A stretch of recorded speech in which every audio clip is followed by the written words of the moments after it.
Bad girl படம் வாங்க. Bad girl வந்து பேட் மூவி தான் சொல்றேன் சார். அது படமே இல்லை. ஒரு வெற்றிமாறன் வந்து தயாரிப்பு, ஒரு தயாரிப்பு கண்ணு மூடினா படத்தை போடுவார் சார். கண்டிப்பா கதையை கேட்டிருப்பாங்க, கதையை கேட்டு தான் அந்த படத்தை போட்டிருப்பாங்க. அதுதான் ஷார்ட் ஃபிலிம் பண்ணுற மாதிரி இது. ரெண்டாவது அந்த பேட் கேர்ள் படத்துல அவங்க என்ன சொல்ல வந்தோன்னு தெரியாத அளவுக்கு படத்தை முடிச்சிருக்காங்க.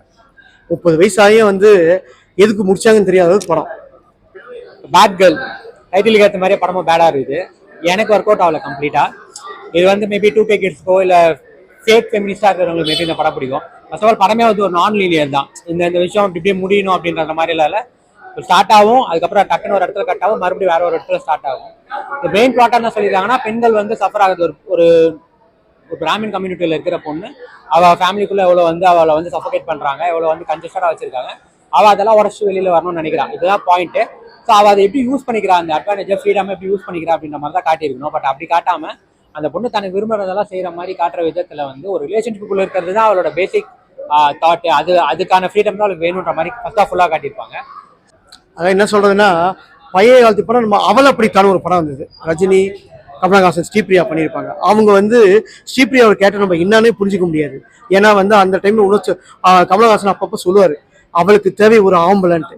அந்த மாதிரி ஒவ்வொரு கட்டத்துலையும் அந்த அவளுக்கு வந்து அந்த டைம்ல அந்த ஒரு ஆம்பளை தேவைப்படும். அந்த மாதிரி ஆனால் தவறு பண்ண மாட்டாங்க, ஆனால் தேவைப்படும். அந்த மாதிரி தான் இந்த படத்தில் கொண்டு போயிருக்காங்க கதை. என்ன சொல்றதுன்னா, ஸ்கூல் படிக்கும்போது 10th 12th 11th படிக்கும்போது என்ன ஏற்படும், அது அந்த சமயத்தில் நம்ம உணர்ச்சி வசம் ஏற்படுறது. அது கண்டிப்பாக காதல் வராது. அது வந்து ஒரு காம உணவு தான் நம்ம சொல்ல முடியும். அந்த மாதிரி ஒரு இது அதை தடுக்கிறாங்க. அதில் ஒரு மிஸ் ஆகிடும். அதுக்கப்புறம் காலேஜ் போய் அங்கே மிஸ், இது மாதிரி மிஸ் ஆகியே போயினுக்குது. இதில் லாஸ்ட் வரைக்கும் 30 வயசு தாண்டி கல்யாணம் பண்ண மாட்டாங்க கதாநாயகி. ஆனால் என்ன சொல்ல வந்தாங்க, என்ன சாச்சாங்க, மக்களுக்கு என்ன சொல்ல வந்தாங்க. சில பேர் அதை கேட்டாங்க. ஒருத்தர் என்ன சொல்றாருன்னா, சார் 2K கிட்ஸுக்கு பிடிக்கும் சார், 90s கிட்ஸ்லாம் பிடிக்காது சார். நாங்கள் 2K கிட்ஸ் 90s கிட்ஸ் கதையில என்ன சொல்ல வந்தாங்க, படம் மட்டமாக தான் இருக்குது. இதில் 2K கிட்ஸ் என்ன ஆகுது, அதில் என்ன சொல்ல வந்தான்னு யாரையா கூப்பிட்டு கேளுங்க, இதான் சொல்றாங்க பார்ப்போம். நமக்கு கருத்து இப்போ நம்ம காந்தி கண்ணாடி படங்குது, அந்த படத்தில் நம்ம என்ன சொல்ல வந்தாங்கன்னு நமக்கு தெரியும். பேட் கேர்ள் அந்த மாதிரி 2K கிட்ஸ் இருந்தாலும் சரி, 90 கிட்ஸ் இருந்தாலும் சரி சார், பேட் கேர்ள்ல என்ன சொல்ல வந்தாங்க, எதுவுமே இல்லை. என்ன சார் அவங்க பண்ற அக்கிரமத்துக்குலாம் உமன்ஸ் இது பண்ண சார், உமன்ஸ்லாம் காரி தூப்பாங்க சார் அந்த படத்தை பார்த்தா.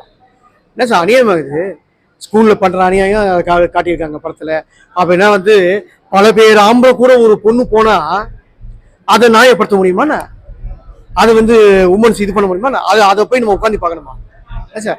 எப்படி ஒரு ஃபேன்ஸுக்கு எடுத்துப்பாங்க இந்த படத்தெல்லாம்? காலேஜில் போய் அவங்க அந்த பையன் கூட இது போயிடறான், கல்யாணம் ஆகி அந்த குழந்தை வந்து பெற்றுட்டான்னு தெரியும். ஒரு கட்டத்தில் அவன் தெரிஞ்சதுக்கு அப்புறமும் கதாநாயகி அவன் கூட வந்து உடலுறவு வச்சுக்கணும்னு சொல்லிட்டு டக்குன்னு ஏற்படுது. இது வந்து மெசேஜ் படமா? இது பேட் கேர்ள் படத்தை வந்து போய் பார்த்தோம் வச்சுங்க, நமக்கு டைம் வேஸ்ட்டு, மணி வேஸ்ட்டு, சீட்டில் உட்காந்து பார்க்குறோம் பாருங்க, அதோட வழிதான் நமக்கு வரும். செகண்ட் ஹாஃப்ல வந்துட்டு கம்ப்ளீட்டா அது ஃபர்ஸ்ட் ஹாஃப் காலேஜ் முடியும், செகண்ட் ஹாஃப்ல வந்து அவரோட 30 years அந்த ரேஞ்ச் மாதிரி காட்டுவாங்க. அங்கேயுமே அந்த பிரேக்கப் ரிலேஷன்ஷிப் தான்.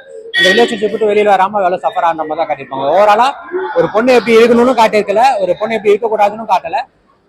ஒரு மாதிரி படம் எங்கெங்கயோ ஜம்ப் ஆகி ஏதோ அது இஷ்டத்துக்கு டைரக்டர் வந்து தன்னோட பாயிண்ட் ஆஃப் வியூல பொண்ணுங்க எப்படிலாம் இருக்கணும்ன்றத வந்து வலுக்கட்டாயமா ஃபோர்ஸா காட்டுற மாதிரி ஒரு விஷயம் தான். என்ன கேட்டீங்கன்னா கம்ப்ளீட்டா அது ஒரு கிராஷ்னு சொல்லலாம், ஒரு குப்பைன்னு சொல்லலாம்.